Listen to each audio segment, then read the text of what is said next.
নমস্কার বন্ধুরা, আজকে চলে এলাম একটা নতুন ভিডিও নিয়ে। তারকের হোস্টেল ফুড চ্যানেলে স্বাগত। আজকে চলে এলাম ভুটানের মনোরম দৃশ্য নিয়ে আপনাদের কাছে একটা ভিডিও করতে নিয়ে চলে এলাম। এই ভিডিওটা আমরা বেরিয়ে পড়েছিলাম হাওড়া থেকে, সাঁতরাগাছি থেকে শিয়ালদা থেকে ট্রেনে করে পৌঁছে গেলাম আমরা হাসিমারা থেকে জয়গাঁও হয়ে পৌঁছে গেলাম ভুটানে।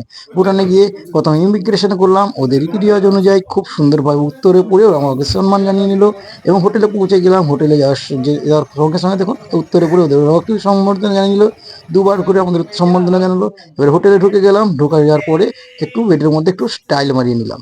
এরপরে দেখাচ্ছে যেটা হচ্ছে এই রাস্তায় যাওয়ার সিনগুলো। কি সুন্দর, যখন পাহাড়ে উঠছিলাম মাঝে মাঝে আকাশের মধ্যে মেঘ আমাদেরকে পুরো ঘিরে ধরে ফেলেছিল। কালো অন্ধকার জগতের মধ্যে আমরা ঢুকে যাচ্ছিলাম। কি সুন্দর, চোখে না দেখলে বিশ্বাস করা যাবে না। এছাড়াও যেটা হচ্ছে যখন রাস্তায় যাচ্ছি একটা একটা রাস্তাগুলো এত পরিষ্কার, নো সাউন্ড, কোনো সাউন্ড নেই, কোনো হর্ন বাজাচ্ছে না। এরকম প্রত্যেকটা গাড়ি কিন্তু প্রত্যেককে কেউ ওভারটেকও করছে না। এই কলকাতার মতো জ্যামযুক্ত রাস্তা নয়, পরিষ্কার পরিচ্ছন্ন। কোথাও দাঁড়িয়ে সিগারেট খাওয়া যায় না, সেই সিগারেট খেতে গেলে একটা জায়গায় যেতে হয়, তো টয়লেট করতে গেলে এক জায়গায় যেতে হবে। কিন্তু রাস্তাতে পরিষ্কার ফাঁকা জায়গা দেখলে বাঙালির মতো করে টয়লেট করতে পারবে না। হঠাৎ করে একটু স্টাইল মারি আর একটা ছবি তুলে নিলাম এক জায়গায় দাঁড়িয়ে থেকে, রাস্তা যেতে যেতে চা খাওয়ার জন্য দাঁড়িয়ে পড়ি।